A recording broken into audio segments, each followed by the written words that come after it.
Hello everyone, welcome to part 5 of lecture series of numerical integration. So in the last lecture we have seen an example where the data was given to you. That means all the values of x and y were already given in a tabular form. So in this video lecture we will see a different type of example where data will be given in a slightly different manner.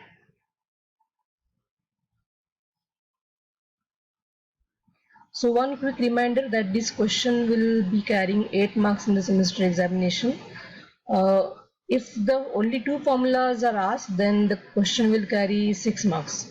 It depends upon the number of formulas asked. So if all the formulas are asked in the example, it will carry 8 marks. Otherwise, it depends on the number of formulas asked. Okay. Okay. So now this example, as you can see that it is asking you to evaluate the integral 0 to pi sin x dx by trapezoidal rule, and it is this interval, this is divided into 10 sub-intervals.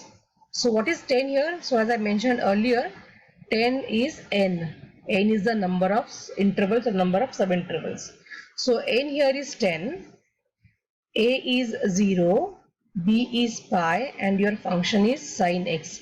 So we have the necessary values that we need, but now the main job is to calculate the x values, because this interval is given a to b. When we divide this interval into 10 equal parts, and then we will get x0, x1, etc. up to x10. Now, when you get the values of x, you will find the corresponding values of y. So, values of x and y are not given. What is given to us? A is 0, b is pi, n is 10. So, since we know these three values, we can calculate h, where h is the length of the interval. Okay, n is the number of subintervals and h is the length of the interval. So, what is the length of the interval? It is b minus a upon n. So pi by 10 is the length of each interval. So let us see how we can calculate the x values. So you can see that a is nothing but x0. So x0 is 0. So y0 is sine of 0, that is 0. Let us go to the second value. Now x1. What is x1? x1 is x0 plus h. So x0 is 0 and h is pi by 10. So it is 0 plus pi by 10. So h is pi by 10. Sorry, x1 is pi by 10. So therefore y1 is sine of pi by 10. Now I just would like to tell you one more thing, that these values that we are calculating are in radians. So if you are using a calculator, so use the radian. So we are calculating sine values in radians. Now x2. So x2 is x1 plus h. If you are not understanding what this formula means, I would like you to request you to go back to lecture number 2 or 3. There I have explained how to calculate x values if they are not given. So please go back to that lecture and just revise and come back here. So again x2 is x1 plus h. So x1 calculated was pi by 10. So pi by 10 plus h is pi by 10. So again pi by 10. So that is 2 pi by 10. So therefore y2 is sine of 2 pi by 10. So y2 is this. So in a similar way, we will keep on calculating the next values: x3, x4, x5, x6, x7, x8, x9 and x10. Now I want you all to pause the video here and just check all these values and try to calculate these values on your own. So that will be a practice for you. Let us pause the video. Okay, so welcome back. You must have paused the video and we have checked the values of all x values as well as the corresponding y values. So once we have the data, we will now write down the formula. So since in the example it is asked to calculate or solve the integral using trapezoidal rule, let us write down the trapezoidal rule. So now the trapezoidal rule for this particular example will look like this. Okay, the integral is from 0 to pi sin x dx. Now this actually the formula is h by 2, but h is pi by 10, so pi by 2 into 10, that is 20, so that therefore it is pi by 20, plus in the bracket hch by 2 here, x. What is x? X is the extreme ordinate. So we have seen during the calculation the extreme ordinate, that the first value of y is y0 and the last value of y was y10.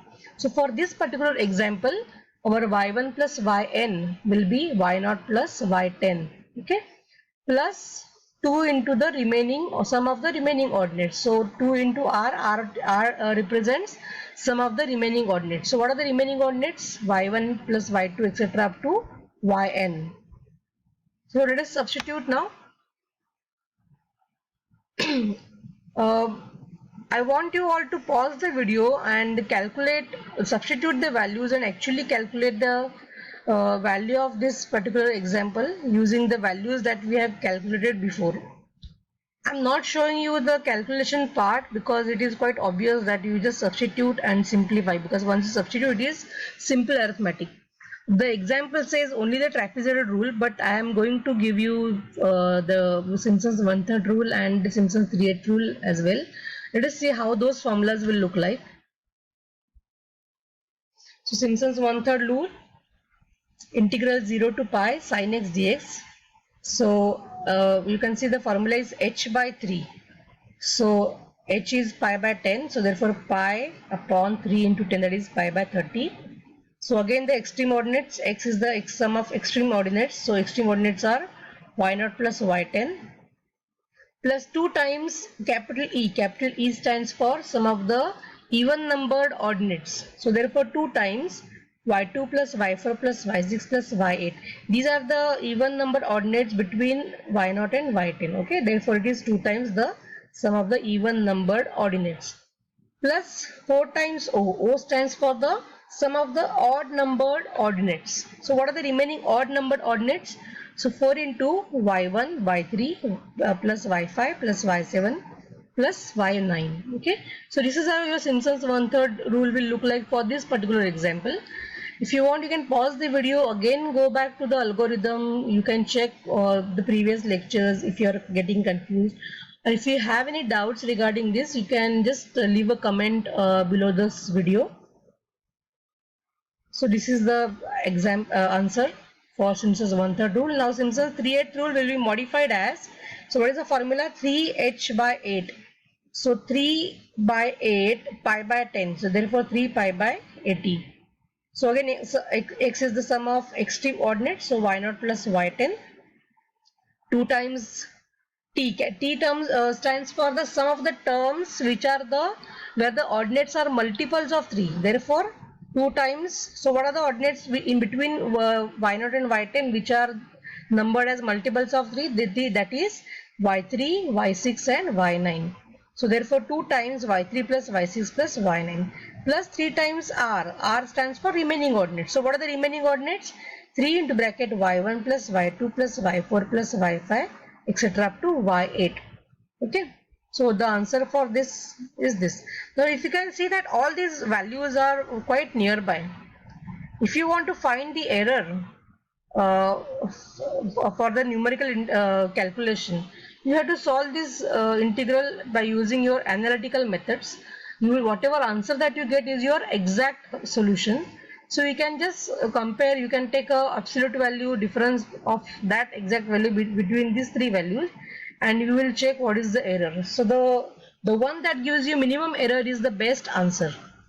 Okay, that's it for today. In the next lecture we will see another different example. Thank you.